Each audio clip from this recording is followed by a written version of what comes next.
Today we're going to talk about polynomials and division. We're going to talk about two types of division. We're going to talk about long division, except I'm going to show you a way of doing that using something called Polydoku. And then I'm going to show you synthetic division, and then we're going to look at two theorems, the factor and the remainder theorems. So before we talk about Polydoku, we have to remind ourselves about how multiplication of polynomials works with boxes. So remember, when you're multiplying the boxes or polynomials together with the boxes, you got to set up the boxes. We have a second degree by a first degree polynomial. A second degree, you actually have three terms. You have more than one more term than the degree. If the degree is 2, that gives you 3 terms. If the degree is 1, you get 1 term. If it was degree 3, you'd have 4 terms, and so on. So there's 3 terms by 2 terms. We set up a 3 by 2 box. And then you line up the polynomials along the outside. 3x squared minus 4x plus 1. 3x squared minus 4x plus 1. And then 2x minus 7 along here. And then remember, just multiply. So 2x times 3x squared gives you 6x cubed. 2x times negative 4x is negative 8x squared. 2x times 1 is 2x. And then you do the same thing. Take each one of these, multiply by negative 7 to get what's here. And then remember, the nice thing is that your like terms end up along these diagonals. And that's also going to be an important idea with Polydoku. So you just add up your like terms and you get your final answer. Okay, so now that we see that, let's take a look at Polydoku. So I have one already filled out, but then we'll do one together. So you have to know how big the boxes are going to be. And so that's where knowing a little bit about how this is all going to work helps. So we need to know what kind of degree our answer is going to be, our quotient. So if I'm going to take a 4th degree polynomial and divide it by a 1st degree polynomial, 4 minus 1 is 3, and that's how I know my answer is going to be a 3rd degree polynomial. Now remember how multiplication and division are related. If the dividend divided by the divisor is the quotient, I should be able to work backwards. The quotient times the divisor is the dividend. I'm going to set up the boxes as if I'm multiplying these two things together. So it's as if I'm going to multiply a 1st degree by a 3rd degree polynomial. And so remember, the 1st degree has one more term, so if it's a 1st degree with a 1, there's 2 terms. This is a 3rd degree polynomial, which means 4 terms. So when I set up my boxes, I want a 2 by 4 box. And that's how I knew how big to make my boxes. And then I start filling in. Now the quotient is going to go along the top here. I know I'm going to multiply 3x minus 5, so that goes along here. But I'm going to multiply it by something unknown. This is blank at first. And then you start filling in the boxes. You always know this first term is going to go in the first box, because there's no like term for it to combine. So this has to be the first term. And then once you know the first term, you can figure out what goes up here. What do you multiply by 3x to the 4th? Or sorry, what do you multiply by 3x to get 3x to the 4th? And it's x cubed. And then once you know this box, you'll be able to multiply by negative 5 to fill in this one. And then you have your diagonals. And whatever goes along this diagonal, since this is the cubed, it has to add up to this term. So what do you add to negative 5x cubed to get negative 11x cubed? You know it's got to be a negative 6. And then what do you multiply by 3x to get this term? It's negative 2x squared. And now you just repeat the process. Multiply these two together to get 10x squared. What do you add to that? To get 7x squared, it's got to be a negative 3x squared. So 3x times what is negative 3x squared? A negative x. Multiply these together. What do you add to get 14x? It's got to be a 9x. Then what do you multiply by 3x to get 9x? It's got to be a 3. And 3 times negative 5 is negative 15, which it matches, which is handy. No big deal if it doesn't. I'll show you what you do if it doesn't. All this means, if it matches, we don't have a remainder. So this goes in evenly. This is actually a factor of this. And there's my answer. And we're done. So that one was already worked out. Let's see how we work it out. And the numbers are going to get a little crazy on this one, but it's going to be the same exact idea. So let's take a look at this one. Now again, we want to plan it out. So we don't know exactly what the answer is, but at least we do know something about it. We should be able to figure out what the degree of the quotient will be. And it's a 6th degree divided by a 2nd degree, and 6 minus 2 is 4. So we know that's going to be a 4th degree. And then we set up the boxes as if we're multiplying these two together. So if we're going to multiply a 2nd by 4th degree polynomial, we actually need a 3 by 5 box.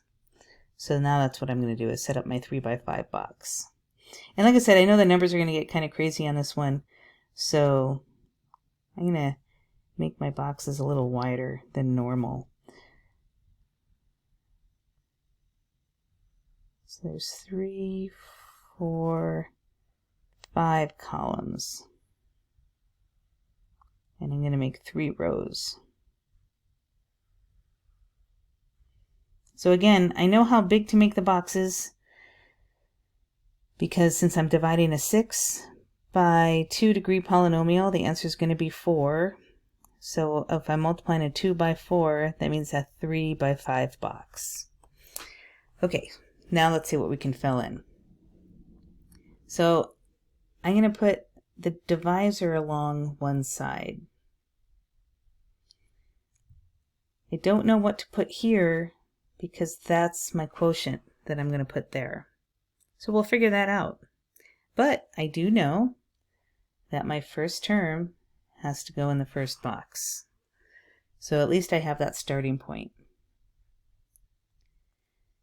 And once I know that, let's think about what else we can fill in now. And we can fill this one in. What do you multiply by x squared to get 3x to the 6th?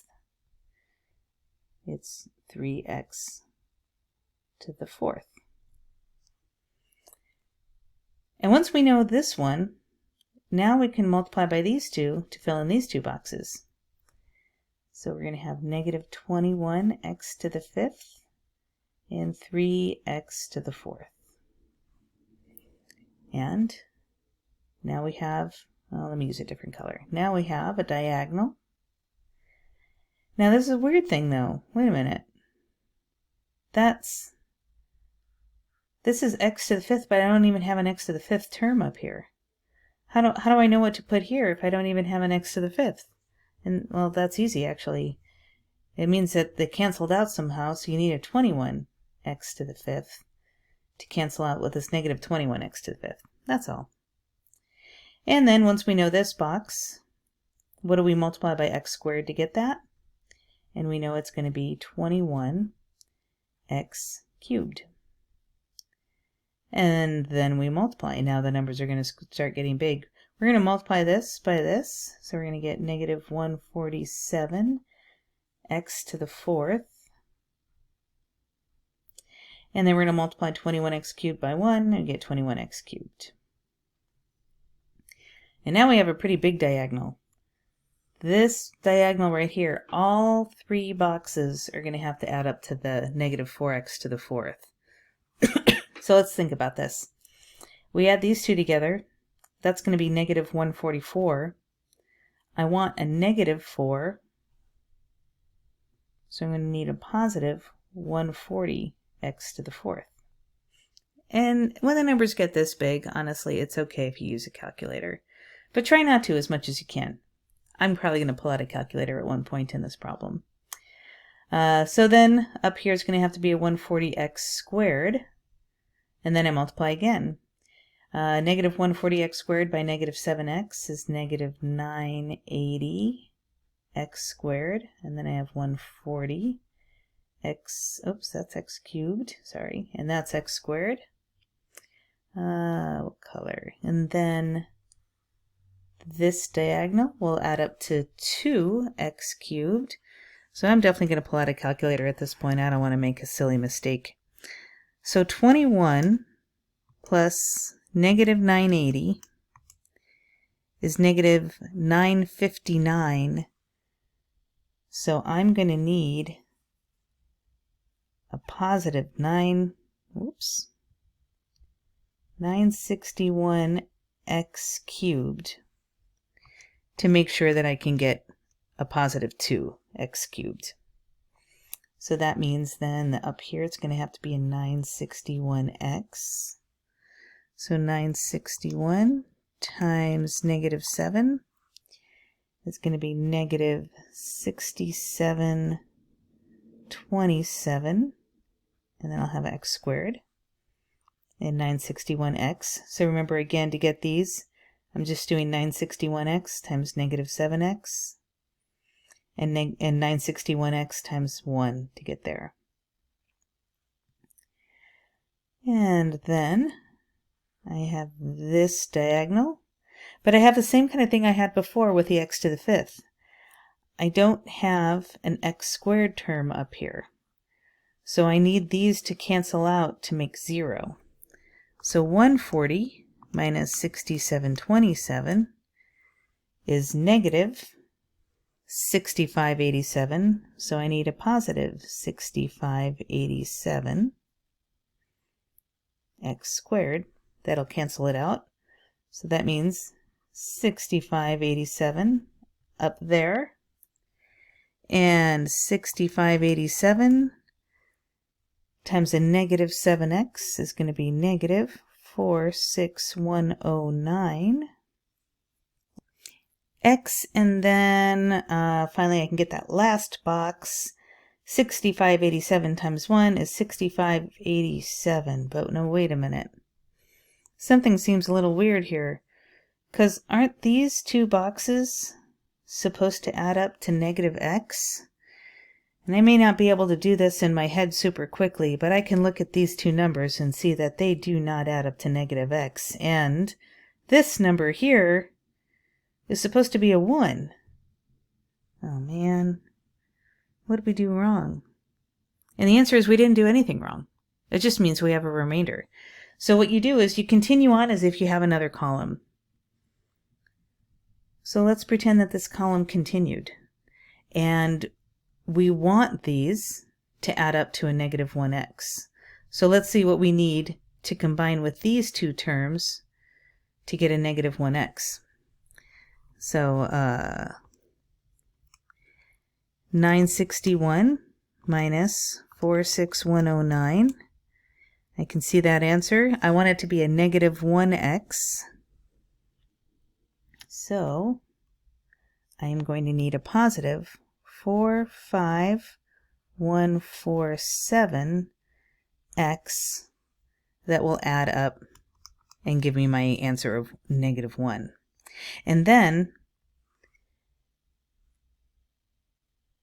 I need to add something to the 6587 to get a positive 1. And that's going to have to be a negative 6586 in order to add up to that 1. So it just meant I have a remainder, and that's no big deal. So how does that mean that we write our answer? Well, remember when you divide, even just with numbers, I mean, yeah, we could put r and then the remainder, but that's elementary school level. We don't do that here. Instead, we're going to take a remainder and put it over the divisor. So it's going to look like this. It's going to be 3x to the 4th plus 21x cubed plus 140x squared plus 961x plus 6,587. Oh my goodness. So this thing up here is right there.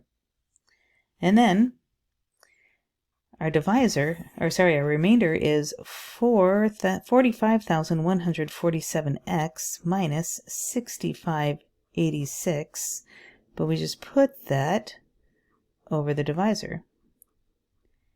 And that's our answer. Dun, dun, dun. So that's Polydoku.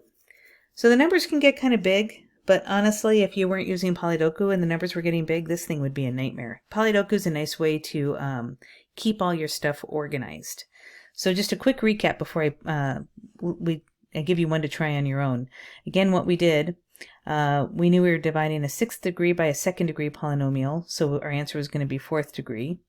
So we set up our boxes as if we're multiplying a 2nd degree by a 4th degree, which means a 3 by 5 box. There's our 3 by 5 box. And then put your divisor along one side of the boxes, and your goal is to fill in the other side of the boxes. And you're going to do that by combining like terms along the diagonal with your starting point from the first term. Put the first term in the first box, and then from there you're going to be able to fill it all out. Once you know this, you know it's going to go there because you got to multiply together.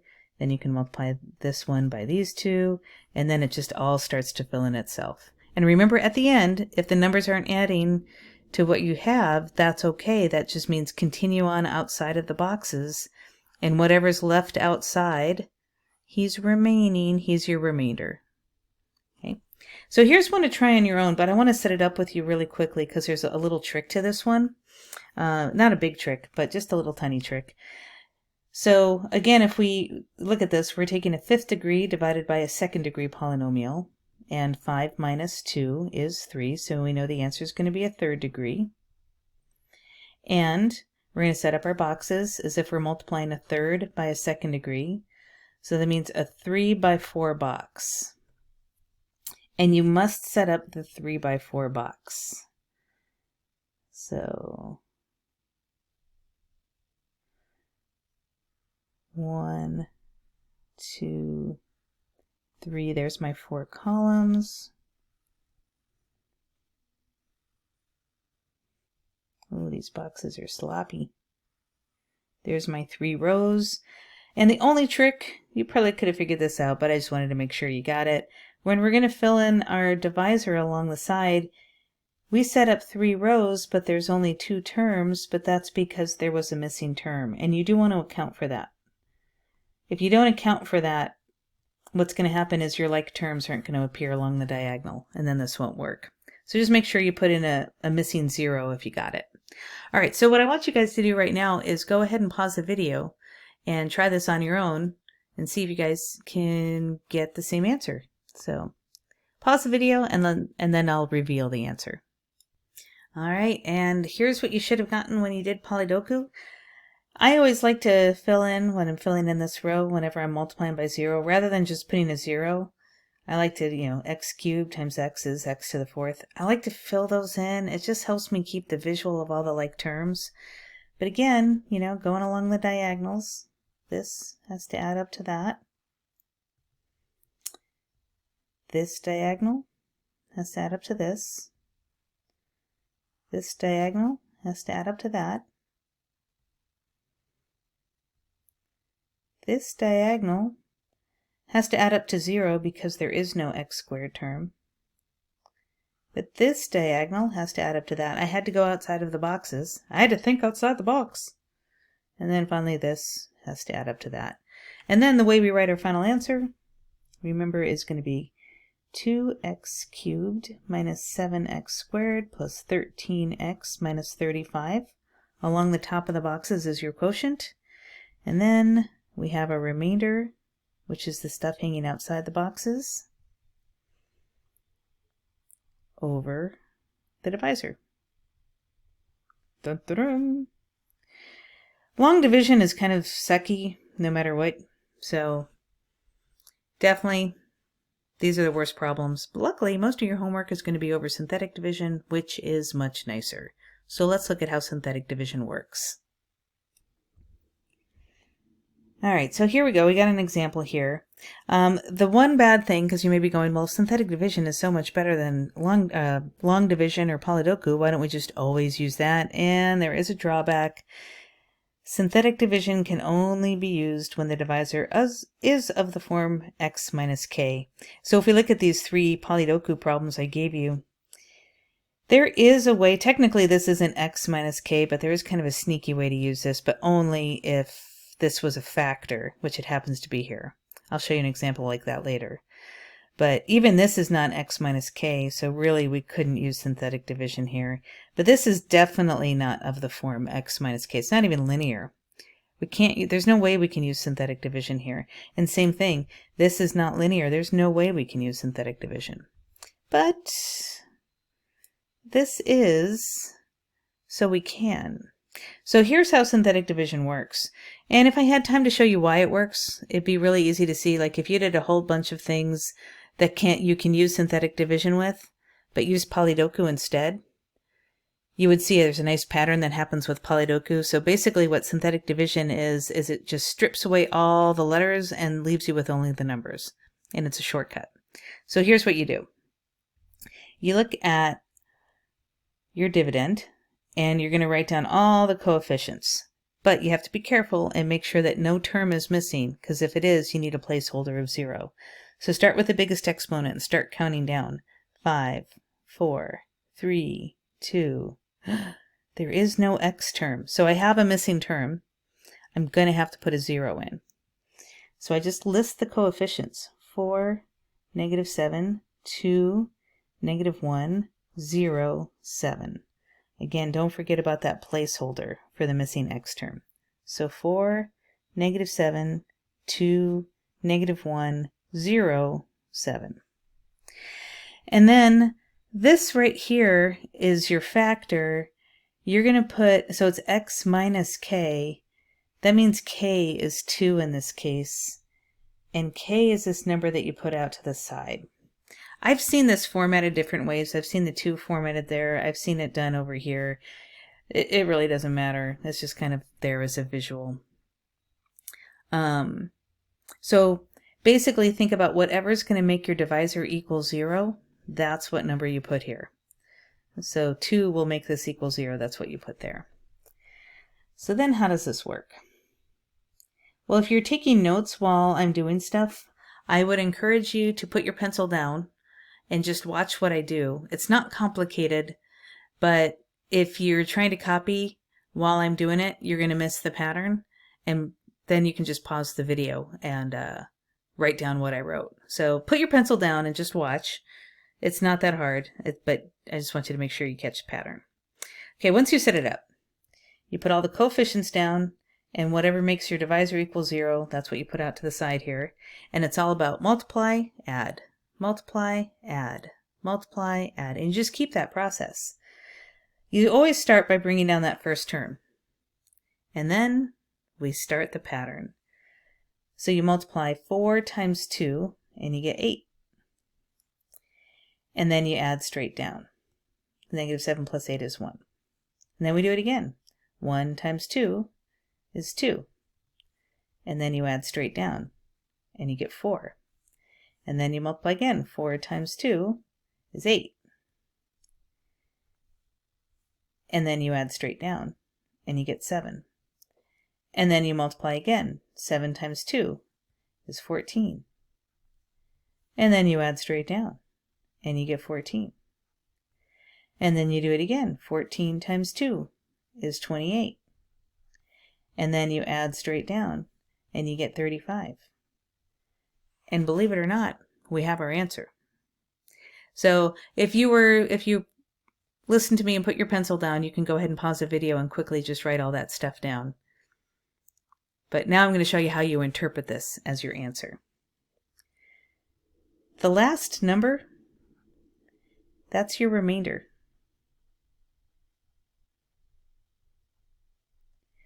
And these other numbers represent the coefficients of the quotient. And it's always, since synthetic division can only ever be used when you're dividing by x minus k, you're dividing by a first degree polynomial, then you're doing 5 divided by 1, you're going to get a 4th degree polynomial. So synthetic division, it's always just going to go down by 1 degree. If you start with a 5th degree, it's going to be a 4th degree polynomial. So just start filling out the coefficients then. So start with 4th degree, 4x to the 4th, plus 1x cubed, plus 4x squared, plus 7x, plus 14.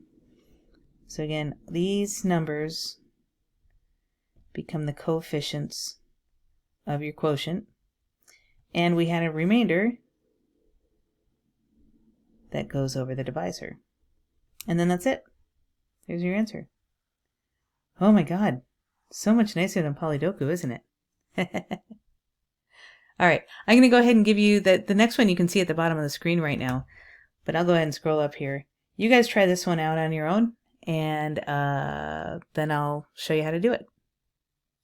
Okay, so pause the video and then unpause it when you're ready to see the answer.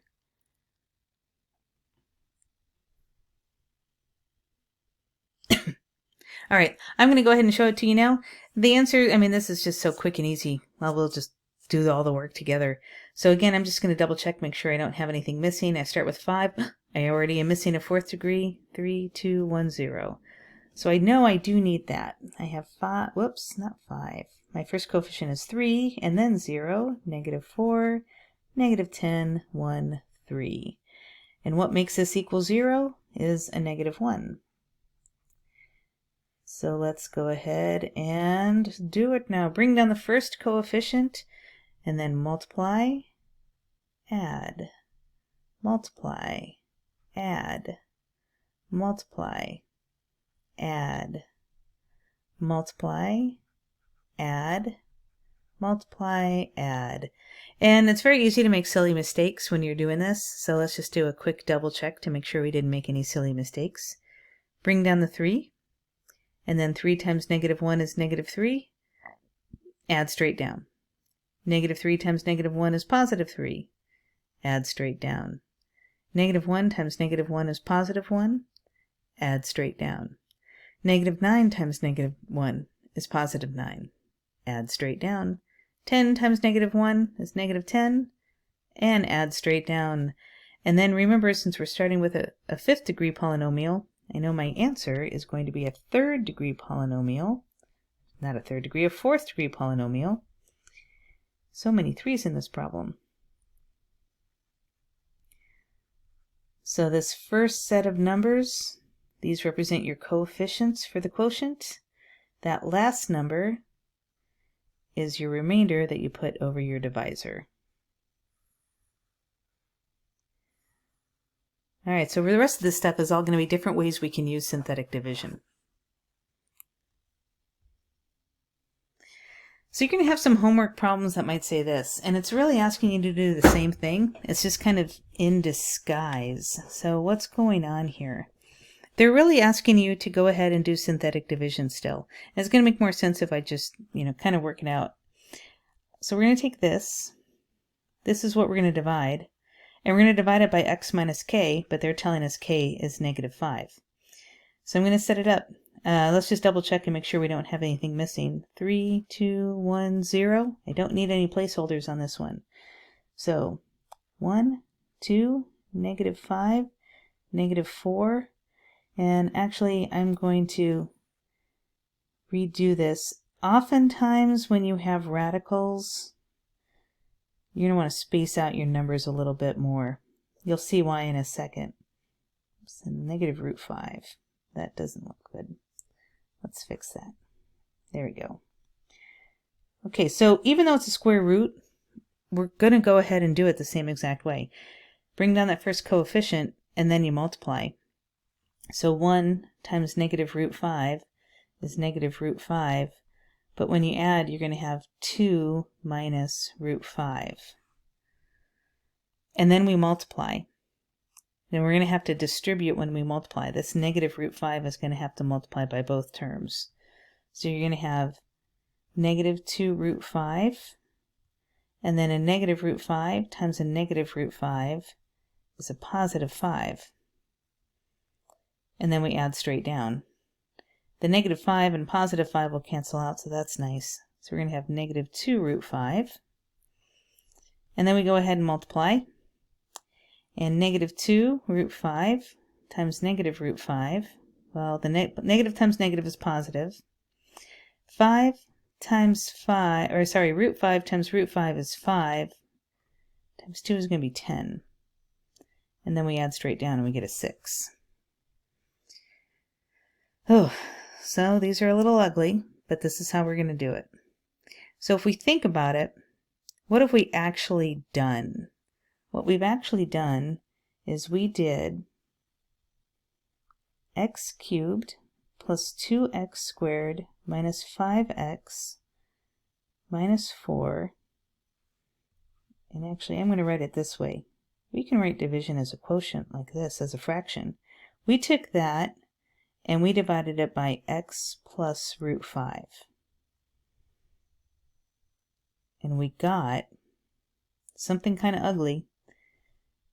We started with a third degree polynomial. These are the coefficients of a second degree polynomial then. 1x squared plus 2 minus root 5x minus 2 root 5.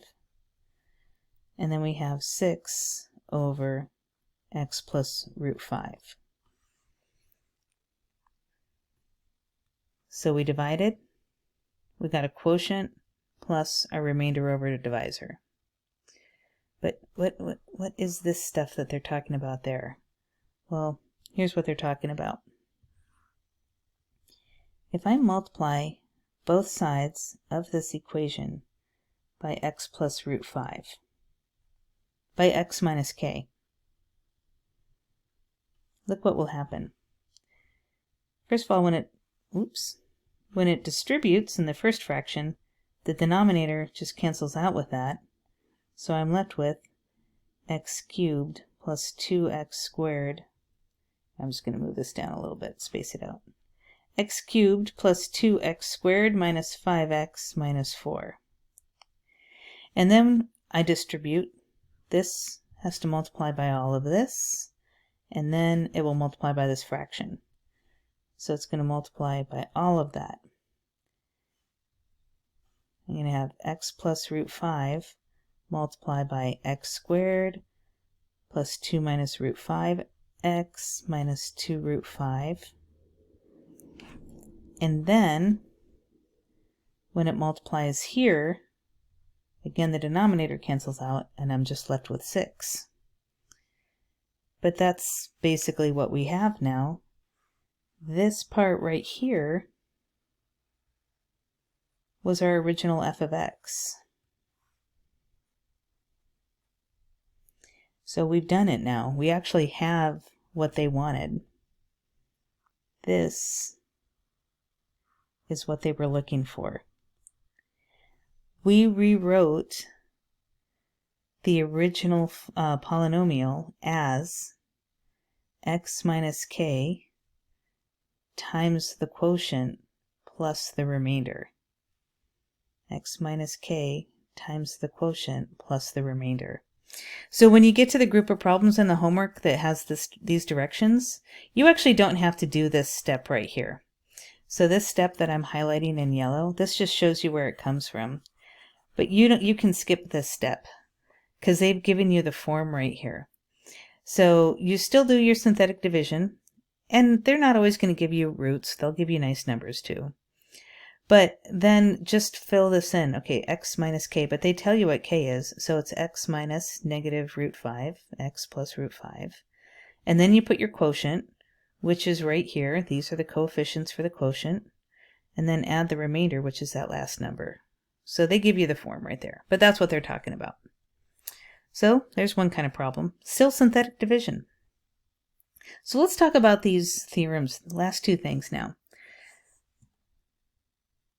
Okay, so let's look at what the remainder theorem says. It's actually kind of cool. The remainder theorem says that if a polynomial is divided by x minus k, and hey, if we're dividing by x minus k, that means we get to use synthetic division.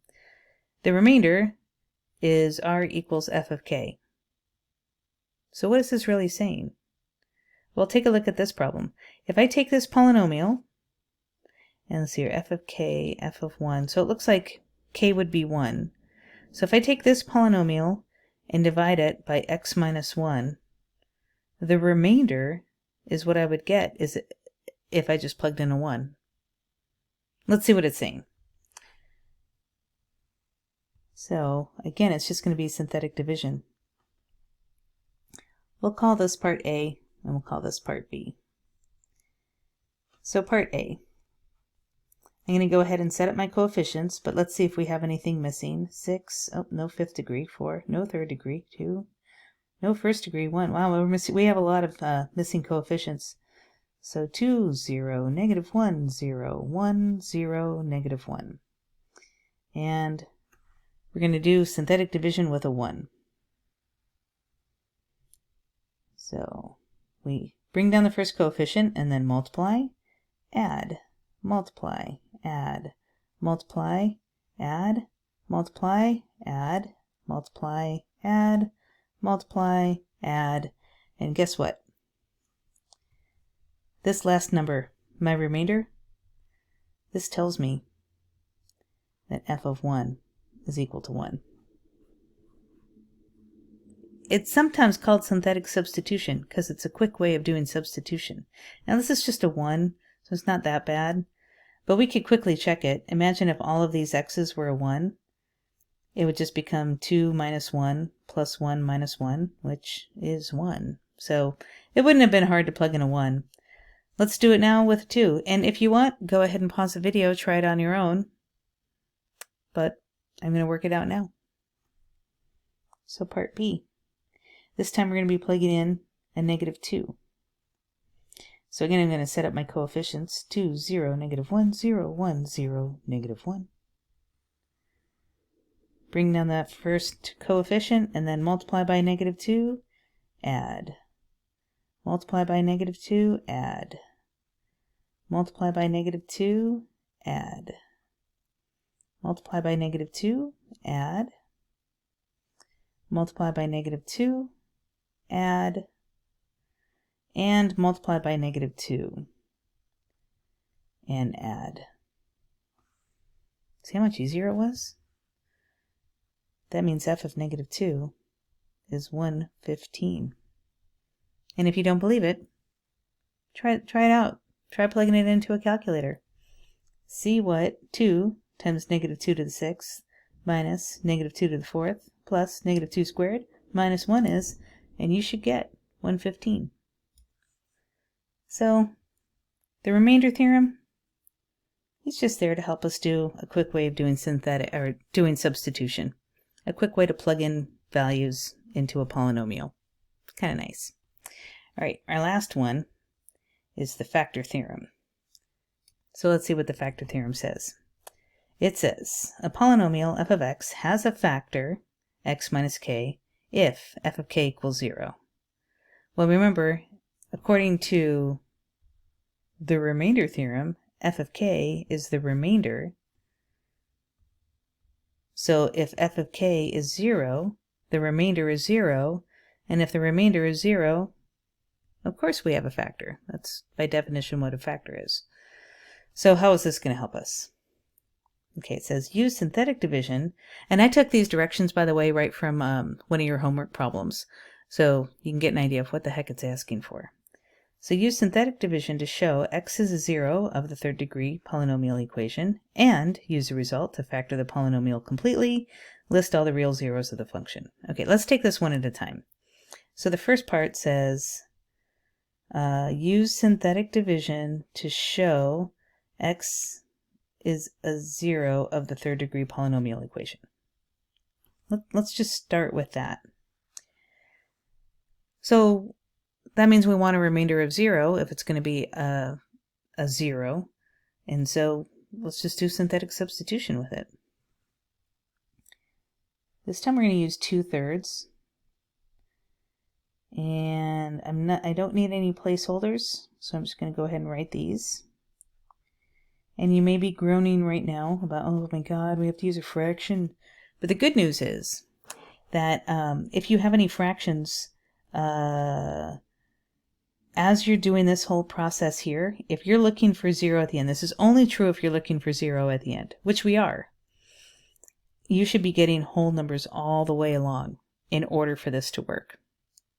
It will always happen. If you start getting fractions here, you know you're doing something wrong. And whole numbers are nice, so it's not that bad. I'm going to bring down the first number, and then whenever you're multiplying by a fraction, a quick way if you want to do it in your head, remember fraction bars mean division? So you take it, divide by 3, and then multiply by 2, and it's much easier. So 48 divided by 3 is 16, and 16 times 2 is 32. And then we add. So we're going to get negative 48. And we just multiplied already, so we know that's negative 32. So far, everything's whole numbers. This is good. I'm going to go ahead and add, and I get 9. 2/3 of 9 is 6, and then I add and I get 0. Well, look at that. So we have now established that because we got a 0, we now know that the given x is a 0 of the third degree polynomial. So, because remember, what have we just shown? Our remainder means that f of 2/3 is 0. So that's the remainder theorem. And if we plug in a number and get 0, that means we have a 0. Okay, so we've done the first part. Then we're supposed to use the result to factor the polynomial completely. Okay, so what do we do for that? Well, let's think about what we have. We have now taken 48x cubed minus 80x squared plus 41x minus 6, and because we got a remainder of 0, we know x minus k is one factor, and these are coefficients of another factor. So we know x minus k is one factor, and 48x squared minus 48x plus 49 is another factor. Now, that looks kind of ugly because I got these fractions. Here's another cool thing that always happens with fractions. If you have a factor, we're going to be able to get rid of this fraction. We want to, if we can multiply this by 3, this factor by 3, that would make everything whole numbers. And look at all these numbers here. Everything is divisible by a 3. I can factor out a 3 from that quotient. Whoops. I should factor out a 3, huh? Factor out a 3. And then that 3 can distribute into x minus k. So it's kind of nice.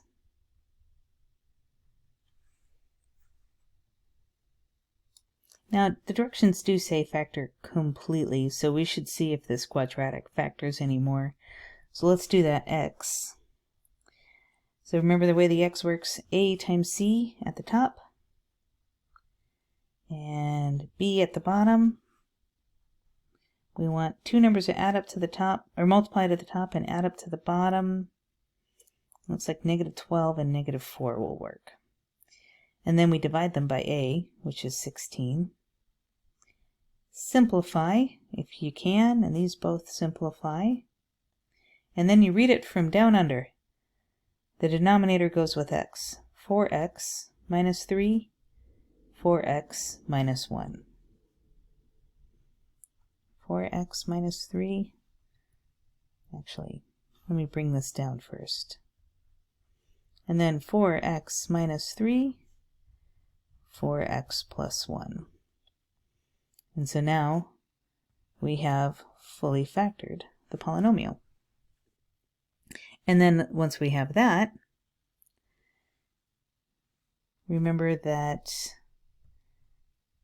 it does equal 0. So set each factor equal to 0.